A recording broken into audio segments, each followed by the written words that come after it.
ప్రేక్షకులందరికీ నూతన సంవత్సర శుభాకాంక్షలు. ఇప్పుడు మనం 2026 సంవత్సరం జనవరి 1వ తారీఖు నుంచి డిసెంబర్ 31వ తారీఖు వరకు 12 రాశుల వారికి ఎలాగుంటుంది,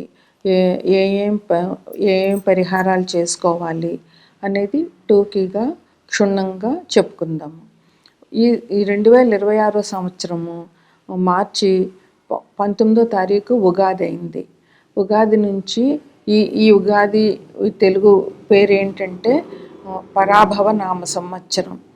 అందువల్ల ఉగాది మార్చి 19 నుంచి వచ్చే సంవత్సరం 27 మార్చి ఇంచుమించుగా మార్చి వరకు ఈ పరాభవ నామ సంవత్సరం ఉంటుంది. అయితే ఈ పేరులోనే తెలుస్తుంది పరాభవ నామ సంవత్సరం అంటే కొంచెం కష్టంగా ఉంటుంది, ప్రజలందరికీ ఇబ్బందులు ఉంటాయి అనేటటువంటిది మనకి పేరులోనే తెలుస్తుంది. అయితే ప్రేక్షకులు ఎవరు కూడా టెన్షన్ పడకుండా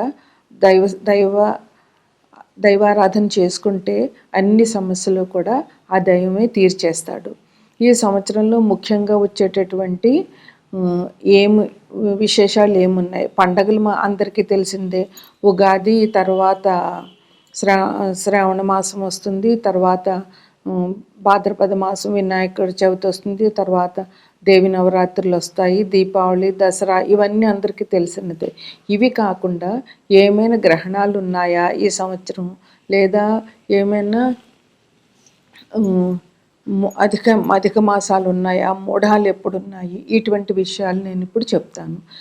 26/2/2 జూన్ 2026 మంగళవారం నుంచి 18/6/2026 శనివారం వరకు కూడా యమునా నది పుష్కరాలు జరుగుతాయి. అది ఎప్పుడంటే గురుడు మారుతాడు కనుక యమునా నది పుష్కరాలు ఈ సంవత్సరంలో జరుగుతాయి. ఇంకా మనకి ఈసారి మన తెలుగు మాసాల్లో అందరికీ తెలుసు కదా, చైత్రం, వైశాఖం, జ్యేష్టం అని. ఈ జ్యేష్ఠ మాసం అధికంగా వచ్చింది. అంటే అధిక జ్యేష్టము, నిజ జ్యేష్టం 2 జ్యేష్ఠ మాసాలు వచ్చాయి. అయితే అధిక జ్యేష్టం ఎప్పుడంటే 17/5/2026 నుంచి 15/6/2026 వరకు.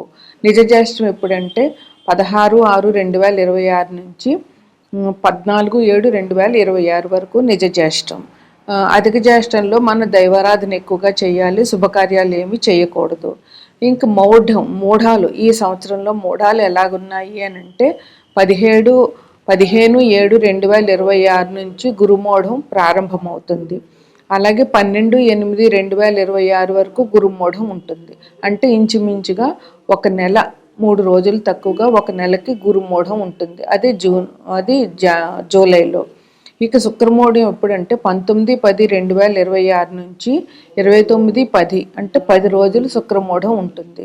ఇది ఈ సంవత్సరంలో ఉన్న మూఢాలు. ఇక ఈ సంవత్సరంలో ఎటువంటి గ్రహణాలు లేవు. గ్రహణాలు కొన్ని ఉన్నాయి కానీ అవి మన భారతదేశంలో కనిపించవు కనుక ఈ గ్రహణాల గురించి ఎవరు కూడా ఇబ్బంది పడనవసరం లేదు. గ్రహణాలు లేవు.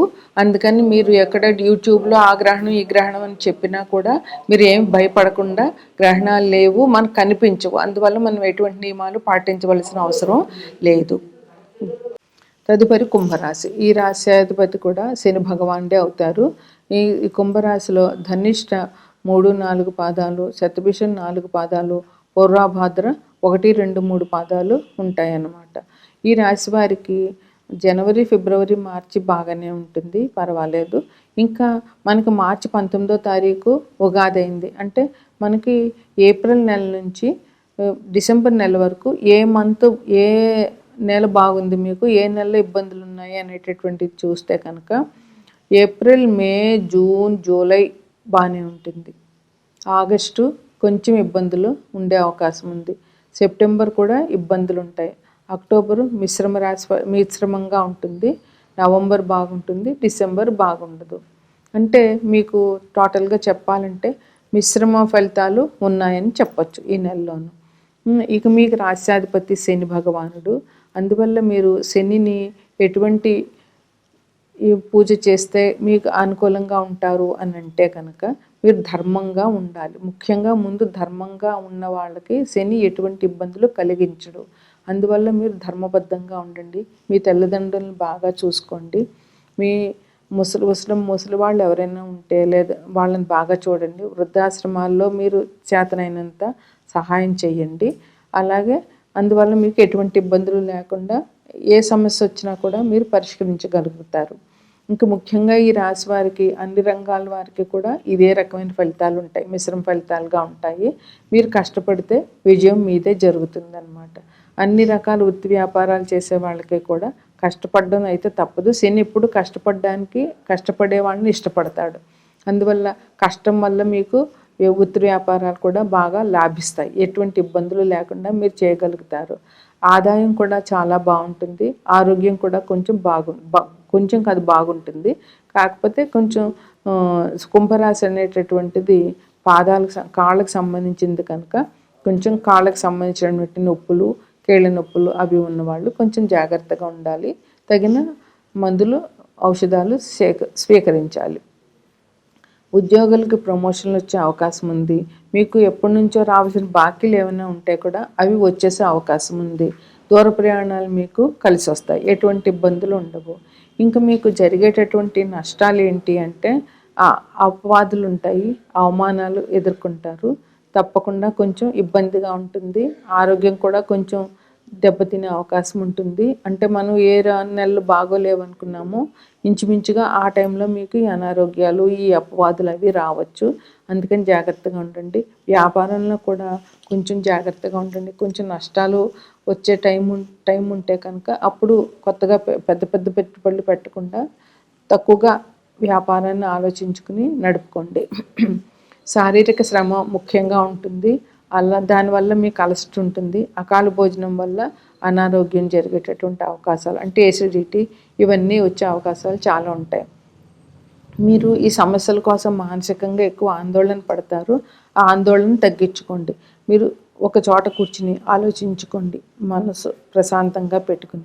అప్పుడు మీకు ఈ ఆందోళన తగ్గించుకుంటే ఏం పని చేయాలి, ఏ సమస్యను ఎలా ఎదుర్కోవాలి అనేటటువంటి వివేచన మనకు వస్తుంది. అదే ఆందోళన పడ్డా ఉంటే ఉన్న బుర్ర కూడా పాడైపోయి ఏం చేయలేని పరిస్థితి వస్తుందన్నమాట. ఇంకా దురుస్తనం, కోపం ఉన్నవాళ్ళు తగ్గించుకోండి. దానివల్ల మీకు నష్టం, ఎదుటి వాళ్ళకి నష్టం తప్ప లాభం ఏమి ఉండదు. ఇంకా దెబ్బలు తగిలే అవకాశం ఉంది. సోదరుల వల్ల ఇబ్బందులు వచ్చేది. సోదరులతో మాత్రం చాలా సంయమనం పాటించి వాళ్ళతో విరోధాలు పెంచుకునే పరిస్థితి తెచ్చుకోకండి.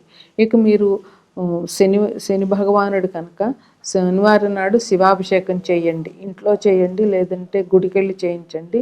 అలాగే శివ అష్టకం చదువుకోండి. వీలైతే శివ సహస్రనామం చదువుకోండి. హనుమాన్ చాలీసా 11 సార్లు పారాయణ చేయండి. హనుమాన్ దేవాలయానికి, శివాలయానికి వెళ్ళండి. శనివారం నాడు శివాభిషేకం చేయించుకుంటే అన్ని సమస్యలు మీకు తగ్గిపోతాయి. ఇది ఈ రాశి వారికి చెప్పేటటువంటి పరిహారాలు.